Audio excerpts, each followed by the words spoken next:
Things are heating up in the Showgirl lawsuit. Maren has now responded to Taylor's response to the lawsuit, and boy, she does not hold any punches back. Let's get into it. Maren starts off with a nod to Taylor's favorite number, 13. This was filed on the 13th, 13 pages.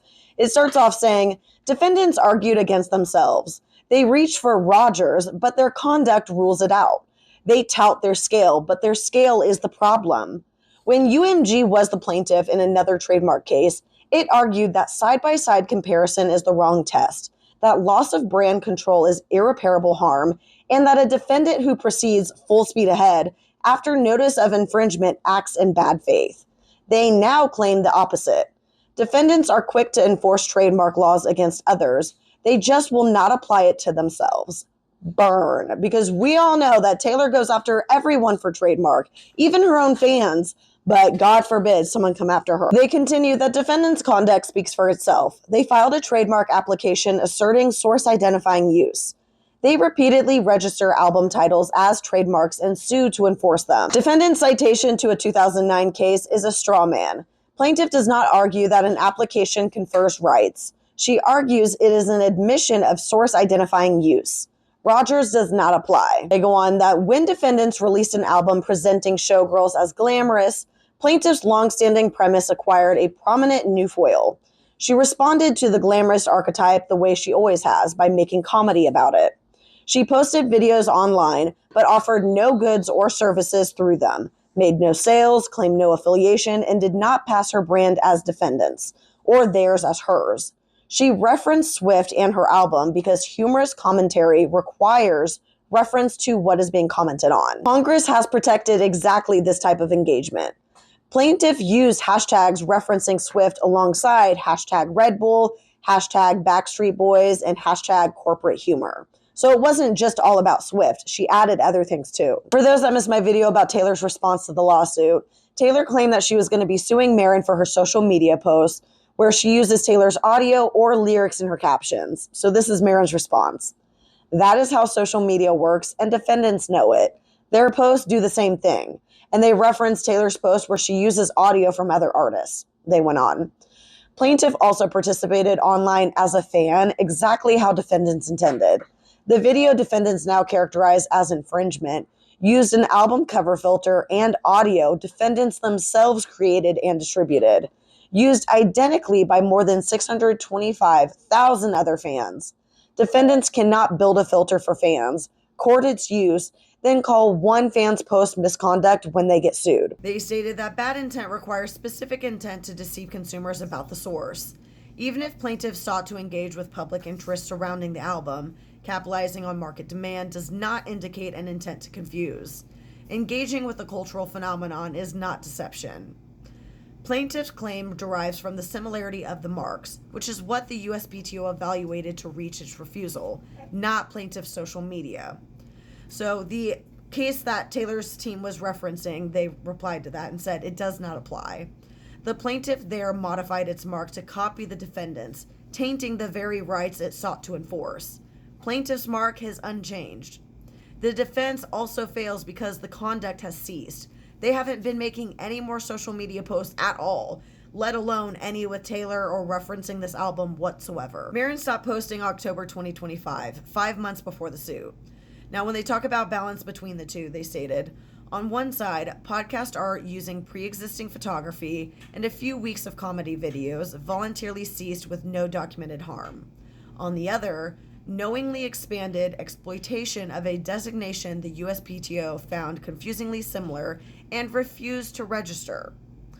If a campaign to manufacture confusion could not carry the defense there, in the case that they're referencing, ordinary social media posts cannot carry it here. They continue that defendants don't contest their commercial strength, they document it. Remember when they kept bragging about Taylor and how she's a global icon? That's going to bite them in the butt. When it comes to similarity, they stated, in trademark law, that side-by-side comparison is not the test. Defendants know it. UMG has told another court that side-by-side comparison is an incorrect test, because marks must be compared in the light of what occurs in the marketplace, not the courtroom. These are not bottles of ketchup on a shelf. The marks live in Google suggestions, search results, and plain text. The USPTO properly evaluated the marks and text and refused the registration. A junior user's fame is the engine of the confusion, not the antidote. Both parties use the lead words interchangeably with other words, such as official release party of a showgirl. Defendants only compare life to confessions, but must compare the marks in their entirety. As wholes, both share an interview of a showgirl life, exactly how Taylor describes the album. Now, they stated when it comes to consumer care that defendants' own evidence cuts against them. It describes an eager fan base that analyzes clues, hints, and secret messages in everything. Consumers are trained to hunt for connections everywhere and are more likely to connect plaintiff's similarity named Showgirl to defendants, not less. Now, when it comes to channels and expansion, they stated, regarding the channel is that defendant stated that the plaintiff hasn't recently posted on her website. That is not the test. Plaintiff's brand is also expanding. A new addition to her podcast episodes and book is planned. Live shows have been paused due to personal safety concerns. They go on to quote UMG again when UMG was a plaintiff, where they stated, confusion need not be shown, and when such proof exists, very little proof of actual confusion is necessary. Defendants take the opposite position here. The law has not changed. Only defendant's side of the caption has. When it comes to intent, they stated, defendants argue that plaintiff has not shown their intent to associate with her brand. That is the wrong test. Reverse confusion intent is established where the defendant culpably disregarded the risk of reverse confusion. Their argument that their use is objectively fair cannot survive the USPTO refusal. Defendant proceeded full speed ahead despite notice of the infringement is evidence of bad faith. All of the doubts are resolved in favor of the senior use. Taylor's team also argued that the plaintiff filed her lawsuit too late, and this is what they had to say. Plaintiff consulted counsel when defendant announced the album August 2025, but believed at the time that an album title alone was beyond the trademark law's reach. Now, again, USPTO November 5th refused her trademark. They stated a reasonable person would expect defendant to attempt to cure, but they did not. Instead, March 3rd, 2026, defendant suspended their application and continued to use the refused designation. The case crystallized then. Plaintiff retained counsel and filed the suit the same month. They stated a claim ripens not on the first awareness of a mark, but when it becomes actionable and provable. Continued mark use after registration refusal is not good faith. Reverse confusion is not about loss of revenue. It's about erasure. The senior user's mark is displaced by the junior user's market saturation. Defendants characterize the search result evidence as consumer preference, not consumer confusion. The distinction collapses in reverse confusion cases, when the marks are similar enough to compete for the space. Consumer engagement at the defendant's scale does not coexist with the senior user's mark. It overwrites it. Erasure is not economical harm. It's damages that cannot be fixed. Quality issues compound the injury. The harm is acute where the infringing product is poor quality and simply not worth the price. The merchandise draws repeated quality complaints. And we know this. There have been so many people that have been complaining about the merch in Taylor's album this year. All of it has been poor quality, either breaking apart or issues with it symbolizing other things. You know what I'm talking about. I love this part. They stated, defendants object to plaintiff's evidence because certain social media users are not part of Ms. Swift's fan base and therefore are not indicative of consumers in the relevant purchasing public. That is not the law. The relevant consumer is the reasonably prudent consumer in the marketplace. And in a reverse confusion case, the question is whether the consuming public may perceive the senior user's brand as a derivative of the junior users, not whether the consumer happens to be a fan. Like, Taylor really is out here thinking the world revolves around her, and I blame her parents. I full-heartedly blame her parents for that one.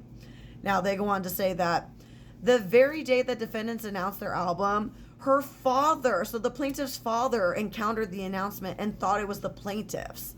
So it's confusing all kinds of people. Like, here's some examples that they show of other people being confused, of saying it's Confessions of a Showgirl instead of Life of a Showgirl, or tagging her instead of Taylor. It's a whole mess. One of the last arguments that Taylor's team made was that Taylor would be negatively affected more than the plaintiff, and this is what they had to say. Defendants' merchandise is sold exclusively through their own website, making compliance largely a single channel adjustment. The injunction merely pauses the use of the mark. It does not require inventory destruction. It also does not reach Swift's broader catalog or career, and there's no planned tour for the album. Defendants' concerns are overstated. It would simply have to change the name. Crediting defendants' projected losses, the figure is 0.1% of UMG's 2025 revenue alone. Plaintiff, however, faces erasure of the only brand she has, and spent over 10 years building. So no, Taylor is not a girl's girl, Taylor is Taylor's girl. That's it. They go on. Defendants' public interest and bond arguments share the same defect. Both treat commercial scale as a reason against trademark remedies, and both would render reverse confusion negatory. If wide popularity defeated the public interest in injunctive relief, every successful infringer would be immune. With all that being said, Maren is not backing down. I'm glad that Maren is standing up for herself because Taylor has gone after so many people. It's time that she gets her own medicine. What do you guys think of all of this? As always, this is all alleged, so take it with a grain of salt and follow me for more.